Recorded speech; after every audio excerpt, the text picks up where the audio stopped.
Assalamu alaikum. I hope you're all hale and hearty. Welcome to this tutorial on nucleic acids. Here we are going to study about tRNA, transfer RNA. Now let's get started. In previous lecture we have studied about tRNA. उसमें हमने देखा था कि broadly हमारे जो RNA है इसके दो टाइप्स होते हैं. एक को हम कहते हैं जीनोमिक, दूसरे को हम कहते हैं नॉन जीनोमिक RNA.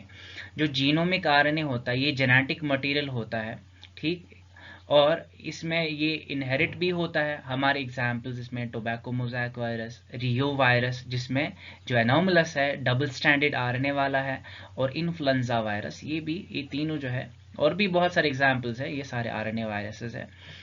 और जो नॉन जीनोमिक आरएनए होता है, नॉन जीनोमिक क्योंकि ये जेनेटिक मटेरियल नहीं होता, तो इसमें जो हमारे तीन टाइप्स है. एक होता है आरआरएनए जो राइबोसोमल आरएनए कहलाता है, दूसरा होता है एमआरएनए मैसेंजर आरएनए, तीसरा होता है हमारा टीआरएनए ट्रांसफर आरएनए जो हमारा आज का टॉपिक है. इनको मैंने नॉन कोडिंग लिखा है, इसको भी मैंने नॉन कोडिंग लिखा है, और एमआरएनए को कोडिंग लिखा है. इसका मतलब ये होता है कि जो एमआरएनए है ये कोड करता है, ये सिंथेसिस में मदद करता है किसी और चीज के, लाइक ये प्रोटीन सिंथेसिस में कोड्स देता है, हमें कोड्स देता है, उन कोड से हम फिर प्रोटीन सिंथेसाइज करते हैं. और उसमें हेल्प कौन करता है? राइबोसोम हेल्प करता है, और ये तीनों इन्वॉल्व होते हैं, एमआरएनए भी, आरआरएनए भी, टीआरएनए भी. वो हम आगे लेक्चर में सीखेंगे. Now in this slide here we are going to study what is it, ये करता क्या है, ये टीआरएनए होता क्या है, ट्रांसफर आरएनए. क्योंकि एक आरएनए है ये एक न्यूक्लिक एसिड होता है, एंड टोटल जितने भी एक सेल में, एक लिविंग सेल में जितने भी आरएनए होंगे ये 10 से 15%, 10 to 15% होता है.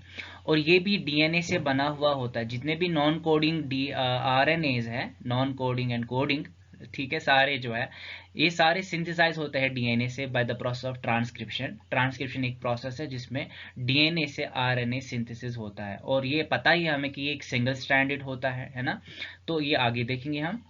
ये जो टीआरएनए है इसको हम ट्रांसफर आरएनए भी कहते हैं, इसको हम एडाप्टर आरएनए भी कहते हैं, इसको हम सोल्युबल आरएनए भी कहते हैं. ये स्मॉलेस्ट होता है हमारा, छोटा होता है, 4s वाला, यानी 4s इसका सेडिमेंटेशन कांस्टेंट होता है 4, ठीक है. और ये single standard, like all the RNS, जितने भी आरएनए है वो सारे सिंगल स्टैंडर्ड होते हैं ऑलमोस्ट, बट ये भी होता है हमारा सिंगल स्टैंडर्ड. बाद में ये फोल्ड हो जाता है, हम स्ट्रक्चर में देखेंगे, ये फोल्ड हो जाता है तो क्लोवर लीफ स्ट्रक्चर बनाता है या एल शेप बनाता है. तो इसको डिस्कवर करने वाले जो है हॉगलैंड है, ज़ेमेक्निक है और स्टीवेंसन है.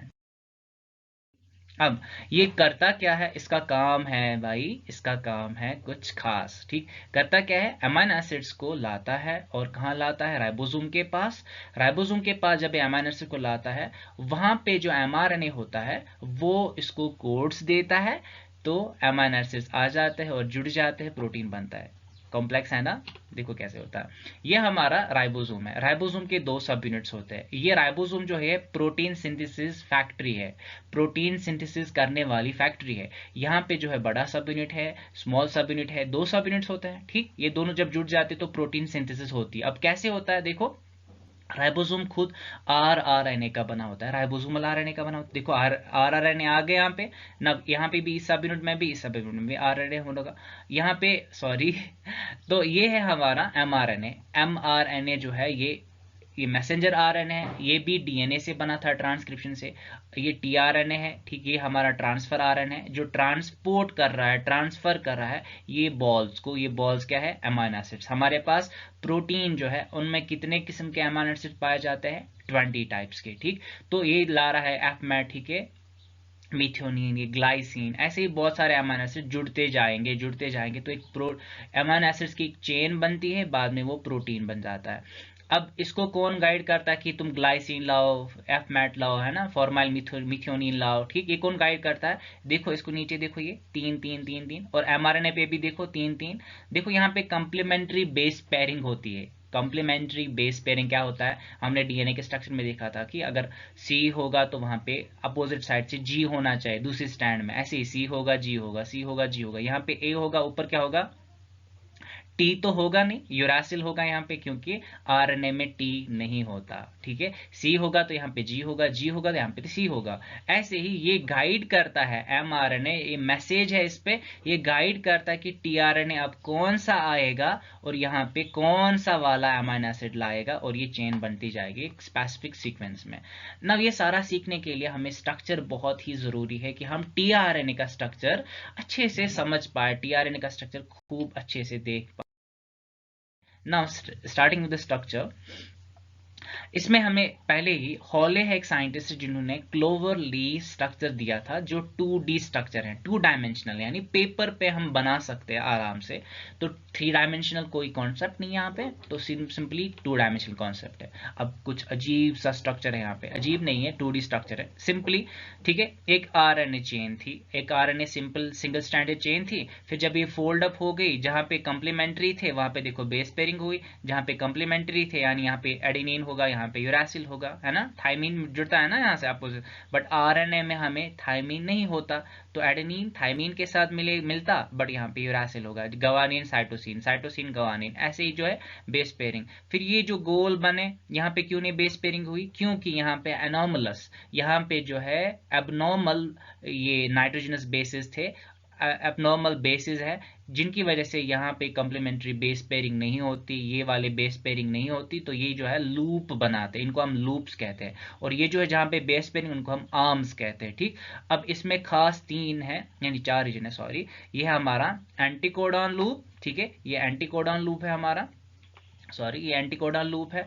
और ये जो अपोजिट साइड से 3 प्राइम साइड से देखो अमीनो एसिड अटैचमेंट साइट होती है, जहां पे अमीनो एसिड्स अटैच होते। अभी आपने स्ट्रक्चर में देखा ऊपर की वो बॉल थी, वो बॉल अमीनो एसिड था, और यही 3 प्राइम साइड्स पे अटैच होता है। ये हमारा इसका 5 प्राइम साइड है। फिर यहाँ पे फोल्ड अप हो जाएगा इस स्ट्रक्चर में, और फिर यहाँ पे लूप्स बन जाएंगे, और ये वेरिएबल रीजन है। और ये अब दूसरा रीजन है इसमें, देखो हमने 2 रीजन पढ़े, तीसरा रीजन है डीएचयू लूप। डीएचयू लूप क्या है, डाई हाइड्रोयूरिडीन लूप, ठीक। यहाँ पे ये इसका काम क्या है, ये एक एंजाइम है जिसको हम कहते हैं ATC, amino acid tRNA synthetase, ATS sorry. तो अमीनो एसिड टीआरएनए सिंथेटेज जो है वो एक खास किस्म का अमीनो एसिड, एक टीआरएनए पे जो एंटीकोडॉन होता है वो उसके अकॉर्डिंग एक खास किस्म का अमीनो एसिड यहाँ पे अटैच हो जाएगा, ठीक। वो अटैच कौन कराता है, एंजाइम अटैच। उस एंजाइम को कौन डिटेक्ट करता है, ये डीएचयू लूप। डीएचयू लूप उस एंजाइम को डिटेक्ट करता है, उसको पहचानता है, और उससे फिर अमीनो एसिड यहाँ पे लादा जाएगा, और फिर ये तैयार होता है, इसको हम कहते हैं फिर चार्ज्ड टीआरएनए। फिर जब ये जाएगा तो ये राइबोसोम के साथ अटैच हो जाता है, बड़े सब यूनिट के साथ अटैच हो जाता है, ये है वो टी साइसी लूप, इसको हम कहते हैं टी सीडोयूरिडीन सी लूप कहते हैं इसको, ठीक। यही पहचानता है राइबोसोम के बड़े सब यूनिट को, और वहां पे अटैच हो जाता है अपना वो टीआरएन ये अमीनो एसिड लेके, फिर यहाँ से वो पहचानेगा एमआरएनए पे अपनी पोजीशन, फिर वहां पे ये अमीनो एसिड अटैच हो जाएगा। नाउ एक और साइंटिस्ट जिनका नाम किम है, किम ने क्या किया, इन्होंने 3D स्ट्रक्चर दिया है, एल शेप दी आरएनए की। ये है इसका 2D structure, anticodon variable region, ये वेरिएबल रीजन है, ठीक है, इसको एक्स्ट्रा आर्म कहते हैं। इसका भी समझा जाता है, वो जो डीएचयू लूप का काम था अमीनो एसिड टीआरएनए सिंथेटेज को पहचानना, फिर अमीनो एसिड यहाँ पे लादना, तो ये एक्स्ट्रा आर्म के बारे में भी वो मशहूर है कि ये भी कर पाती है, ये भी वो पहचान पाती है। तो डी लूप जिसको कहते हैं, इसको हम एंटीकोडॉन लूप कहते हैं, इसको वेरिएबल लूप कहते हैं, इसको हम टी लूप कहते हैं, और ये है हमारे एक्सेप्टर स्टेम, एक्सेप्टर आर्म कहते हैं। और ये है हमारा इसका टीआरएनए का 3D स्ट्रक्चर, 3 डायमेंशनल स्ट्रक्चर, जिसको हम एल शेप कहते हैं। सी अगर इसको उल्टा करेंगे तो एल बनेगा ना, तो ये किम ने दिया था, वो हॉले ने दिया था, ठीक है। Now this is the 3D structure. Now more structural details, ये हमारा नीचे है एंटीकोडॉन साइट, ठीक है। इसके बाद हमारे एक्सेप्टर आर्म, एक्सेप्टर क्यों कहते हैं, क्योंकि अमीनो एसिड यहाँ पे अटैच होता है। और एक इंपॉर्टेंट बात, इसमें कुछ देखा गया कि 73 to 90 जो है टोटल बेसिस होते हैं, ठीक है। ये जो टोटल इसमें ये न्यूक्लियोटाइड्स होते हैं ना, ये कितना लंबा होता है, एक आरएनए की चेन कितनी लंबी है, ठीक। वो कैसे हमें पता चलेगा वो कितना लंबा होता है, क्योंकि ये स्मॉल है, स्मॉलेस्ट आरएनए हमने अभी बोला, टीआरएनए स्मॉलेस्ट आरएनए, तो इसमें 73 to 93 अप्रोक्सीमेटली ये हमारे होते हैं न्यूक्लियोटाइड्स, ठीक। फिर ये जुड़ जाते तो ऐसा स्ट्रक्चर बनाते हैं। तो इसका जो है ये एक्सेप्टर आर्म है, ठीक। और इसके ऊपर देखो एक खास किस्म के येलो कलर से देखो, ये इसको हम सी सी ए, यानी जितने भी टीआरएनए उनमें ये सी सी ए रीजन होगा। और सी सी ए रीजन क्या है, सी यानी साइटोसिन, साइटोसिन वाला और एडेनिन वाला। एडेनिन टॉप पे होता है, 3 प्राइम के टर्मिनस पे होता है। और इसके हाइड्रोक्सिल ग्रुप से फिर बाद में देखेंगे हम, अभी स्ट्रक्चर में एक और स्ट्रक्चर मिलेगा हमें देखने को। तो ये है हमारा टी सीडोयूरिडीन सी लूप, ठीक है। यहाँ पे एक और लूप है, ठीक। इसके बाद हमारा डीएचयू लूप है जो एटीएस को पहचानता है। ये हमारी एक्सेप्टर आर्म है, ये डी आर्म है, यानी डाइहाइड्रोयूरिडीन लूप। और ये हमारी एंटीकोडॉन आर्म है, क्योंकि एंटीकोडॉन नीचे है जो पहचानता है। और ये टी सीडोयूरिडीन सी आर्म है, ठीक। अब ये हमारा देखो, ये हमारा एडेनिन है, ठीक है, 3 प्राइम साइड से। और यहाँ पे एक अमीनो एसिड जिसका नाम एलानिन है। ये जो 3 प्राइम पे एडेनिन है, इसका जो है एडेनिन यानी एक न्यूक्लियोटाइड है 3 प्राइम टर्मिनस पे, वहां पे जो है इसके हाइड्रोक्सिल ग्रुप से और जो अमीनो एसिड्स होते हैं उनका कार्बोक्सिल ग्रुप से अटैचमेंट हो जाती है। इसके 3 प्राइम जो उसका शुगर है उसके से अटैच हो जाता है। और ये अमीनो एसिड अटैच, इसको कहते हैं हम चार्जेड, ठीक है, चार्जेड। और देखो इसका स्ट्रक्चर देखो उल्टा है अभी यहाँ पे देखो। और ये 5 प्राइम इस साइड में अभी, ठीक। ये हमारा कौन सा आर्म होगा फिर, ये वाला ब्लू वाला देखो, ये हमारा एंटीकोडॉन है। ये देखो ब्लू, और ब्लू ये डीएचयू लूप, ठीक है। डीएचयू लूप क्या करता है, एटीएस को पहचानता है और अमीनो एसिड यहाँ पे लाता है। ये है हमारा टी साइडोयूरिडीन, टी साई सी लूप है। ये क्या करता है, बड़े बड़े सब यूनिट को, राइबोसोम के बड़े सब यूनिट को पहचानता है। और ये क्या हमारा एलानिन, यहाँ पे एक्सेप्टर आर्म है, एक्सेप्टर आर्म पे हमारा एलानिन यानी एक अमीनो एसिड खास अटैच हो जाता है। एंटीकोडॉन जो है नीचे इसको कोड होता है जैसे सी जी यू है, और यू के साइड सीध में क्या होगा, ए होगा, और जी के सीध में सी। ये होता है यहाँ पे कंप्लीमेंट्री बेस पेयरिंग। जब ये वहां पे ये एक किस में है, ये एक बड़े सब यूनिट में, राइबोसोम के बड़े सब यूनिट में है, जहां पे ये अमीनो एसिड को लाता है और ये अटैच हो जाते हैं और अमीनो एसिड हमारे जुड़ जाते हैं एक दूसरे के साथ। फाइनली हमारे अमीनो एसिड या प्रोटीन सिंथेसिस हो जाती है। This is the end of our lecture. If you enjoyed the lecture, please hit the like button, share this video with your friends, subscribe to my channel and press the bell icon for sure. Thank you so much guys.